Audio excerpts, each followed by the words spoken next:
इंदिरा विहार में sterilisation centre को बनाया गया था, तब इसकी लागत 59,85,000 रुपए थी। चौंकिए मत, एक बंदर की नसबंदी के लिए इतना तामझाम। एक तरफ एकदम लटक गया था और मेरा कमीज में सब फाड़ दिया है और थोड़ा सा खरोच लगा था। ये भी पूरी तरह से टूट चुका है। ये करोड़ों खर्च करके सेटअप बनाया गया है और सेटअप कहाँ गया? जंगल में गुम हो गया। कैसे करते हैं? खरीद खाते, कोई नहीं कमा पाते और नहीं तो फिर भगाते हैं। कौन जोगेगा दिन रात वहाँ? सर तो कुछ दिख नहीं रहा है, शायद बढ़ गया है। ऐसा लग रहा है काम हुआ होता तो संख्या कम होती। वहाँ छलांग लगा के कूद के पूरा तोड़ दिए। फिर उसके बाद हम लोग खप्पर को बदल के एल्वेस्टर लगाए हैं।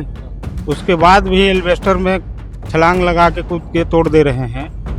जिसके लिए वही रिन्यूअल की कार्रवाई प्रोग्रेस पे, जैसे ही हमारा सेंटर रिन्यूअल हो जाता है, क्योंकि अभी हमारे उसमें पोर्टल में प्रदर्शित नहीं हो रहा है, इसलिए हम कार्रवाई कर नहीं पा रहे हैं। नमस्कार, मैं हूं हरपाल और आप देख रहे हैं THN 24 यानी कि द हिंदी न्यूज। जब आपके घर खेत खलिहान में बंदर आते हैं, बंदरों का उत्पात होता है, तब आपको लगता है कि बंदरों की बढ़ती आबादी को कम करने के लिए कोई उपाय क्यों नहीं करता। प्रशासन ने सोचा था इस बात को 2018 में।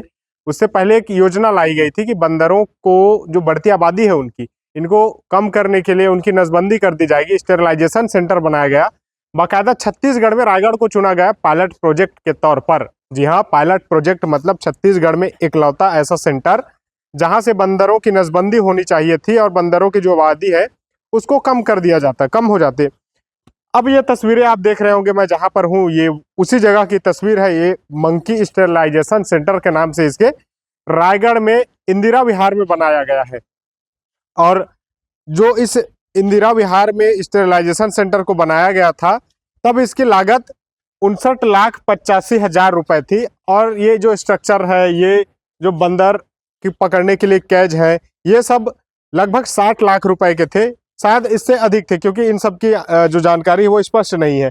तब के तत्कालीन मुख्यमंत्री साहब थे डॉक्टर रमन सिंह जी, और विष्णुदेव सांसद जो अभी वर्तमान में प्रदेश के मुख्यमंत्री हैं वो सांसद थे, और रमशीला साहू जी मंत्री थी। इसके साथ ही महेश गागड़ा जी वन मंत्री, पर्यावरण मंत्री थे।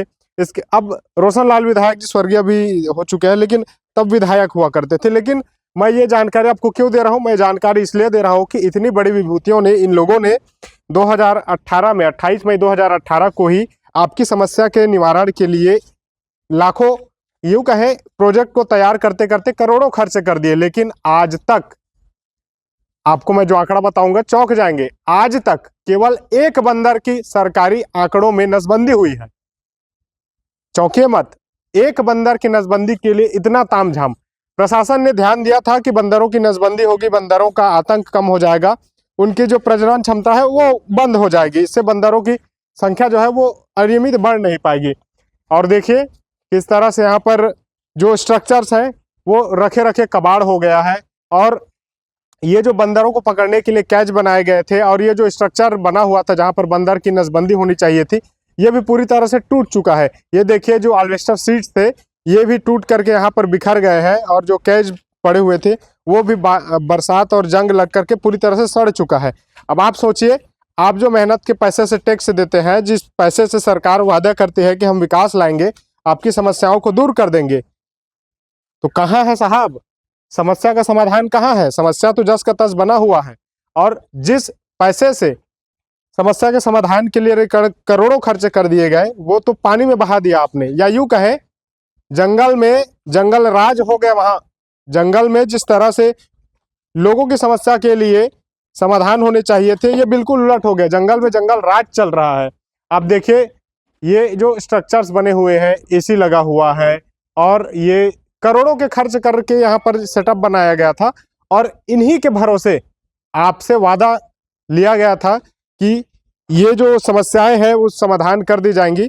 लेकिन समय बीत गया, 18 से आज 2024 हो गया, और समस्या जस के तस है। जब आपके घर में बंदर आते हैं, खेत खलिहान को नुकसान पहुंचाते हैं, आप सरकार को कोसिए, क्योंकि आपके पैसे से ये करोड़ों खर्च करके सेटअप बनाया गया है, और सेटअप कहाँ गया?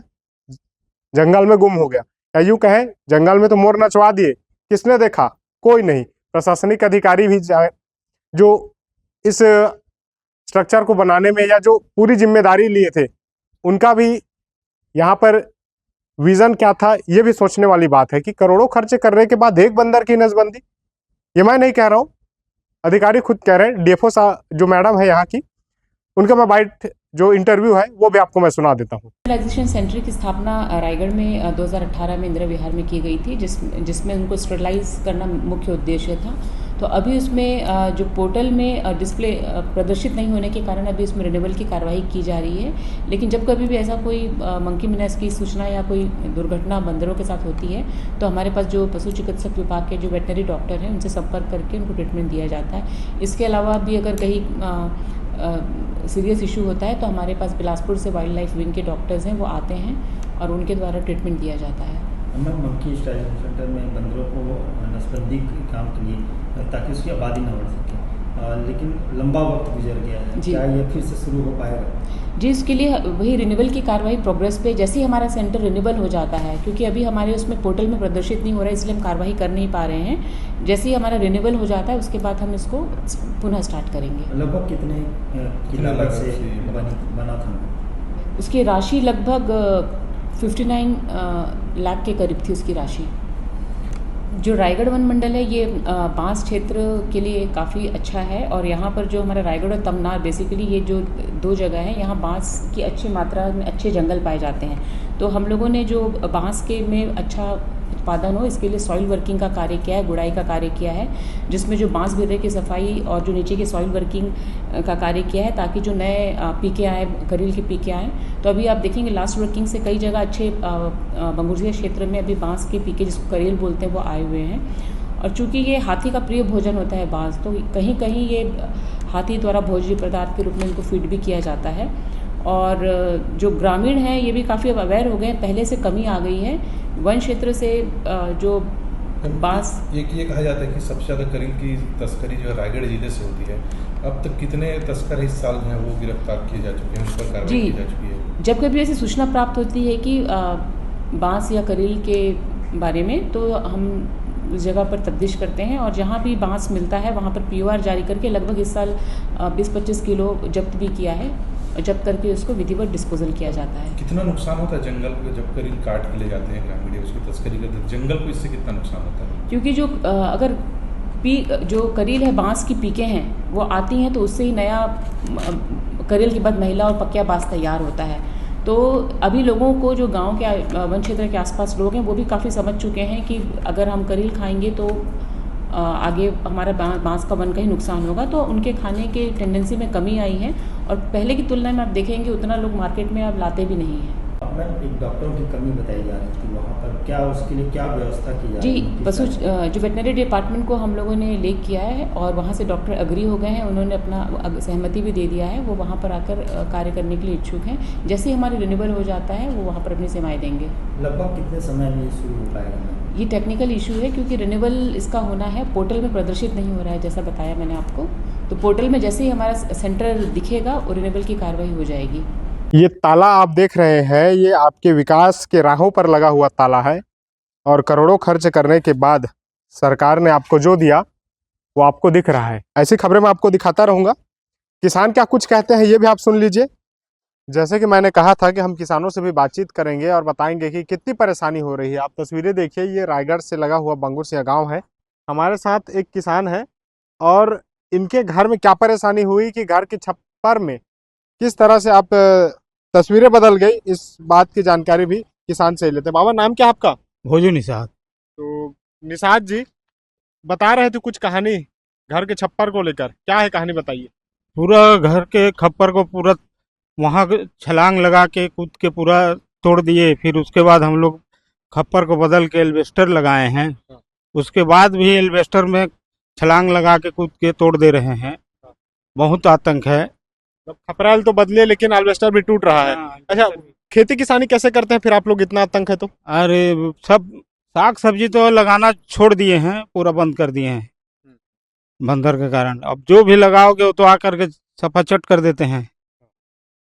ये देखिए, किसान खुद बता रहे हैं कि कितना इनको जो है खेती किसानी अब नुकसान हो रहा है। और इसके साथ ये खपरेल देखिए, खपरेल यहाँ रखे हुए हैं।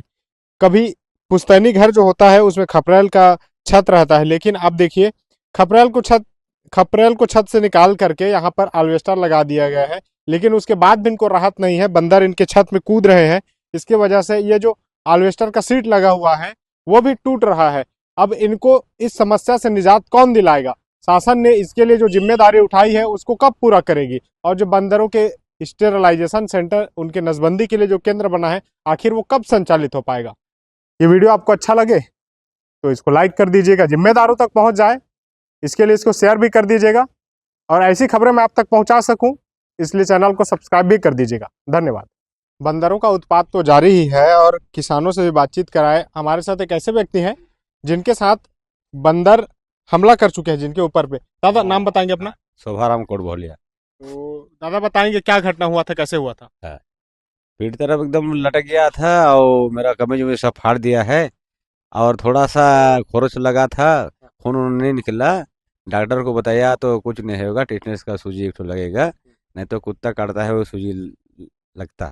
कितना वैसे परेशान है आप लोग, आपके बहुत, गांव वाले? बहुत परेशान है। बारी के लिए हम देखो ना, घर परेशान कैसे किया है। हम लोग का घर तोड़ देते हैं, खपर ऊपर सब एल्वेस्टर भी तोड़ देते हैं, पूरा बर्बाद। घर से भी चोरी करके ले जाते हैं। बारी के लिए सब परिया है हम लोग का। नहीं तो साग सब्जी हम कमा खा लेते हैं, हम तो किसान आदमी हैं, कुछ नहीं कमा पाते। कुछ कमाते हैं तो वो दूसरे दिन आके उखाड़ देते हैं। चलिए आप थोड़ा चलते चलते बाड़ी को दिखाइए ना, क्या क्या लगाते हैं आप लोग बाड़ी में? हर चीज लगाते हैं ना, साग सब्जी हो, आलू टमाटर गोभी हो, सब लगाते हैं। हैं ठीक ठीक। ये कुछ नहीं हो पाता है बंदर के लिए, सब बंदर एक तोड़ देते हैं। देखो ना, बढ़िया है बारिश। सब तोड़े हैं, बंदर तोड़े हैं। बंदर तोड़े हैं ये लोग, सबको खा जाते हैं। पत्तों को भी नहीं बाग रखते हैं, कुछ पत्ता भी नहीं पाचता है, सबको खा लेते हैं। तो ये बताइए दादा, जैसे कि आप लोगों को गांव में अब खेती किसानी के लिए भी मुश्किल हो रहा है, तो कैसे करते हैं? फल सब्जी के लिए कैसे करते हैं? कैसे करते हैं? खरीद खरीद खाते, कोई नहीं कमा पाते, और नहीं तो फिर भगाते हैं। कौन जोगेगा दिन रात वहाँ? वन विभाग के लोग नहीं आते? वन विभाग वाले आते हैं, वन विभाग के लोग बंदर के लिए। किसानों खेती में जोगते हैं, खेती नुकसान करता है। धान जैसे उगता है तो उसको सब निकाल निकाल के खाते हैं, तोड़ देते हैं। हजार हजार लाख लाख पलेंगे तो बाँच पाएगा वो खेती? मतलब सैकड़ों हजारों की संख्या में बंदर जो है तादाद में पहुंचते हैं। आइए सरपंच साहब है, उनसे बातचीत करेंगे कि किस तरह से वो देखते हैं, क्या कुछ कहेंगे, और आज तक जो स्थिति हुई है बंदरों को लेकर। भैया क्या स्थिति है गांव में बंदर की उत्पात में? बंदर बहुत ज़्यादा नुकसान कर रहे हैं। किसान अपना खेती तो खैर सब्जी वब्जी लगाते थे, अभी तो पूरा 0% उत्पाद कर रहे हैं। यहाँ अपना खुद खरीद के खा रहे हैं सारे लोग।